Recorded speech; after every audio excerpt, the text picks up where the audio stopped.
ભરૂચના ઝઘડિયામાં ચકચારી દુષ્કર્મ કેસમાં આરોપીને સજા ફટકારવામાં આવી છે। આરોપી વિજય પાસવાનને 72 દિવસમાં જ ફાંસીની સજા ફટકારાઈ છે। નરાધમે દુષ્કર્મ બાદ બાળકીના ગુપ્ત ભાગમાં સળિયો નાખ્યો હતો। 10 દિવસની સારવાર બાદ બાળકીનું મોત થયું હતું।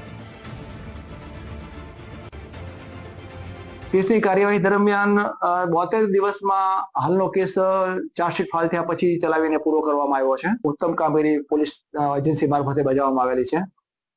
પીએમ કરનાર ડોક્ટરે જુબાનીમાં એ હકીકત જણાવેલી કે ટોટલ 30 ઈજાઓ ભોગ બનનારના પીડિતાના શરીર પર જોવા મળેલી અને એમની જુબાનીમાં એવો પણ પુરાવો રેકોર્ડ પર આવેલો હતો કે પ્રાઇવેટ પાર્ટ ઉપર પણ બ્રુટલ રીતે સળિયો મારવામાં આવેલો હતો અને આ ઈજાઓ બળાત્કાર દરમિયાન કે પહેલા અને કર્યા પછી કરવામાં આવેલી હતી અને ખૂબ જ ગંભીર બાબત હતી ને આ કેસમાં રેરેસ્ટ ઓફ ધ રેર કેસની કેટેગરીમાં લાવવા માટે દિલ્હીના નિર્ભયા કાંડના ચુકાદાને પણ ટાંકવામાં